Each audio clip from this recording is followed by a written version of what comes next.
दोस्तों काफ़ी सारे दिनों से मुझे एसएमएस आ रहे थे, पर्सनली डीएम आ रहे थे कि आप असम राइफल में हैं। तो असम राइफल के बारे में लोग नहीं जानते हैं।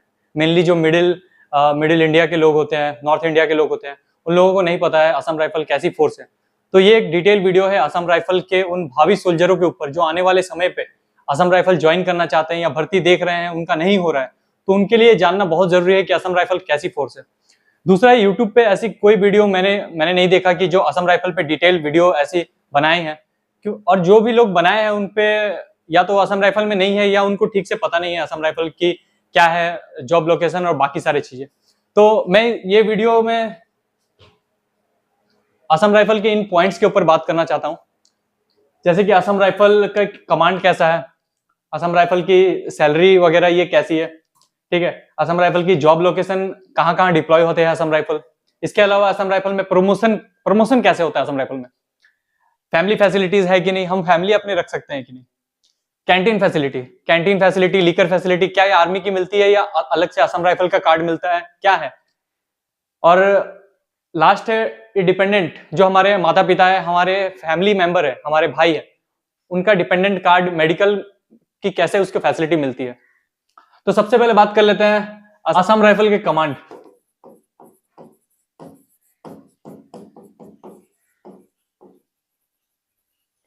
दोस्तों बाकी सारे जितने भी सीएपीएफ के फोर्स होती है उन पे मिनिस्ट्री ऑफ होम अफेयर्स का कंट्रोल रहता है, सीएपीएफ पे। लेकिन हमारी जो आर्मी हो गई, मिनिस्ट्री ऑफ होम अफेयर्स पे सीएपीएफ का कंट्रोल रहता है। लेकिन हमारी जो आर्मी हो गई वो मिनिस्ट्री ऑफ डिफेंस के अंदर काम करती है। हमारी आर्मी, नेवी और एयरफोर्स और भी बाकी सारे इस पे जॉब आते हैं मिनिस्ट्री ऑफ डिफेंस के अंदर।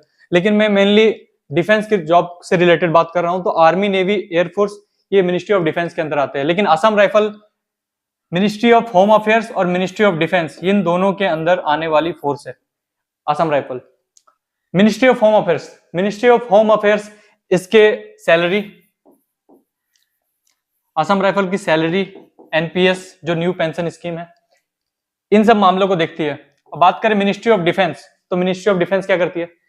मिनिस्ट्री ऑफ डिफेंस इसकी ऑपरेशनल कंट्रोल, जो असम राइफल की ऑपरेशनल कंट्रोल है, ये कहां डिप्लॉय होंगे, इनकी लोकेशन क्या होगी, ये सब मिनिस्ट्री ऑफ डिफेंस कंट्रोल करते हैं, ठीक है। बात कर लेते हैं सैलरी। सबसे बड़ा मोटिवेशन,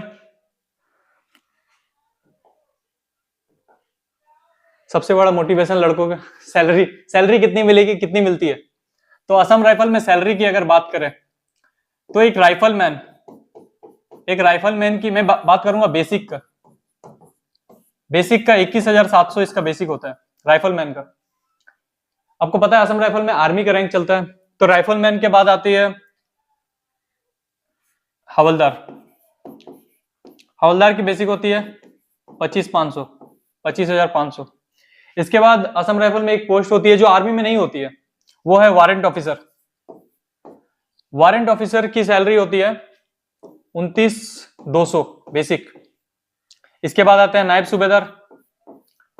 सूबेदार की सैलरी होती है 35,500। सूबेदार डायरेक्ट भर्ती नहीं हो सकते असम राइफल में। यही सब पोस्ट है जो असम राइफल में राइफलमैन आपका जीडी से आते हैं, जो एसएससी जीडी होते हैं उनके एग्जाम से आते हैं। इसके अलावा जो डायरेक्ट भर्ती होती है उस पे एसकेटी होते हैं, स्टोर कीपर बोलते हैं इनको। इसके अलावा कुक जो होते हैं हमारे असम राइफल में, कुक हो गए, बार्बर हो गए,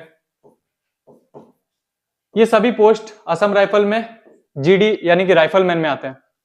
हवलदार पे कौन लोग आते हैं, हवलदार पे ओआरएल आते हैं, ऑपरेटिंग रेडियो एंड लाइन। हवलदार में क्लर्क आते हैं और भी काफी सारे पोस्ट है जो हवलदार में आते हैं। वारंट ऑफिसर आर्मी में रेडियो मैकेनिक, ये भी सिग्नल का ही बंदा होता है, लेकिन ओआरएल से थोड़ा इसका रैंक हाई होता है, रेडियो मैकेनिक, ठीक है। नायब सूबेदार कैसे बनते हैं यार। तो असम राइफल की जो भी रैली आती है उस पर नायब सूबेदार भी आपको बनने का मौका मिलता है। नायब सूबेदार कैसे बन सकते हैं? नायब सूबेदार में आपको दो पोस्ट देखने को मिलती है, एक होती है रिलीजियस टीचर,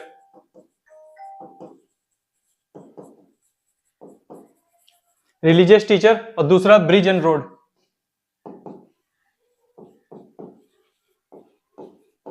रिलीजियस टीचर के लिए आपको जो आर्मी में पंडित वगैरह होते हैं उनको बोलते हैं रिलीजियस टीचर। नायब सूबेदार की इसको पोस्ट मिलती है, 35,500 इसकी बेसिक सैलरी होती है। और ब्रिज एंड रोड, इसके लिए आपको सिविल इंजीनियरिंग चाहिए, इसके लिए आपको सिविल इंजीनियरिंग चाहिए। ठीक है, मैं बात करूंगा अगले पॉइंट की, लेकिन इससे पहले ये जानना जरूरी है असम राइफल में कि ये तो हुआ उसकी बेसिक सैलरी। बेसिक सैलरी के अलावा आपको क्या क्या मिलता है? आपको टीए मिलता है, आपको डीए मिलता है महंगाई भत्ता, आपको टीपीटी मिलता है, आपको एचआरए मिलता है। इसके अलावा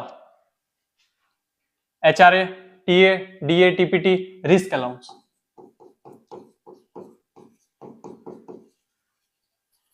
आपको रिस्क अलाउंस मिलता है। तो कुल मिला के ये एक अच्छी खासी सैलरी आपको देखने को मिल जाएगी असम राइफल में।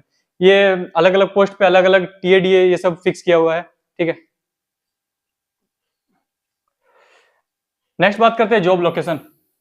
असम राइफल की जॉब लोकेशन, कहां कहां हमें जॉब करना पड़ेगा असम राइफल में की जॉब लोकेशन, आपको ड्यूटी करने का कहां मौका मिलेगा अगर आप असम राइफल ज्वाइन करते हैं तो सबसे पहले मैं बता देना चाहता हूं कि जिन लोगों को लगता है कि असम राइफल पूरे इंडिया में उनकी जॉब लोकेशन है, अलग अलग इंडिया में जगह उनको देखने को मिलेगा, तो ऐसा नहीं है। असम राइफल की मेनली जॉब लोकेशन होती है नॉर्थ ईस्ट। आपको 90% अपनी ड्यूटी नॉर्थ ईस्ट में करनी होगी, नॉर्थ ईस्ट ही उनका जॉब लोकेशन है। इसके अलावा जम्मू कश्मीर, जेएनके में उनकी यूनिट है तो आपको वहां ड्यूटी करने का मौका मिलेगा।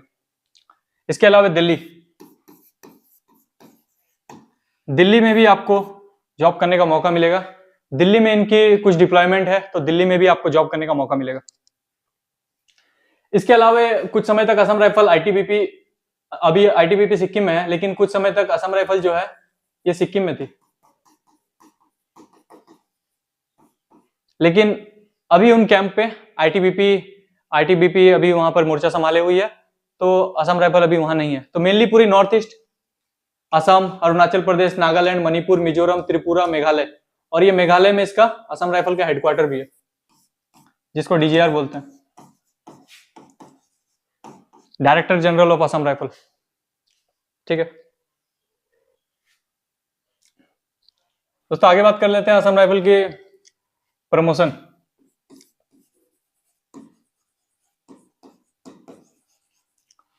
आपको प्रमोशन कैसे मिलेगा, आप जिस पोस्ट में आए उससे आपको हायर रैंक पे कैसे जाने का मौका मिलेगा? तो सबसे पहले मैं क्लियर कर देना चाहता हूं कि असम राइफल में ऐसा कोई डिपार्टमेंटल एग्जाम नहीं होता है जिसके थ्रू आप आगे जाके कोई एग्जाम क्वालिफाई करें और इससे हायर रैंक में चले जाएं। लेकिन हाँ, 14 साल में एक होता है, 14 ईयर में, जिसको बोलते हैं assistant commandant, AC, assistant commandant, इसका एग्जाम होता है।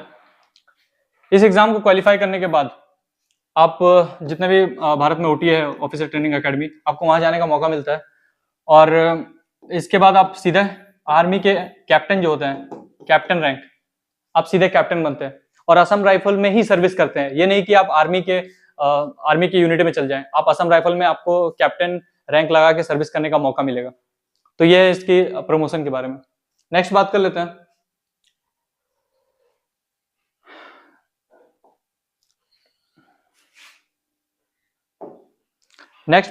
हैं फैमिली फैसिलिटी।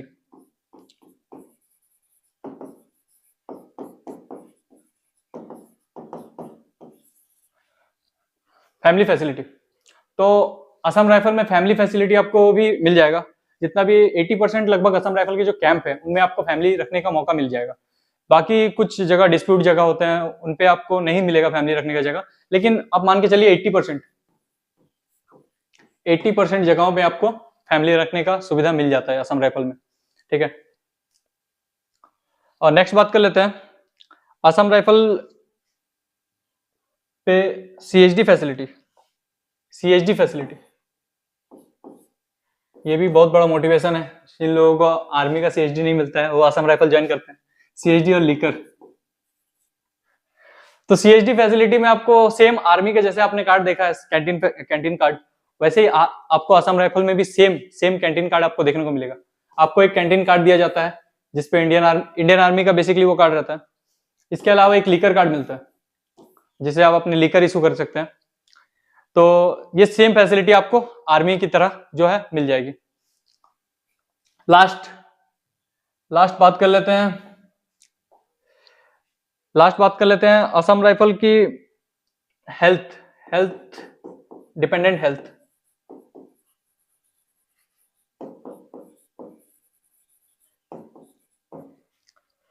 तो हर जॉब में, जैसे हर गवर्नमेंट जॉब में होता है ऑलमोस्ट, कि आपको अपने डिपेंडेंट का, अपने भाई का, अपने बहन का, अपने माता पिता का मेडिकल डिपेंडेंट कार्ड बनता है। सेम इसमें भी आर्मी की तरह आपका डिपेंडेंट कार्ड बनेगा। आपके जो आर्मी हॉस्पिटल होते हैं, नियरेस्ट आर्मी हॉस्पिटल,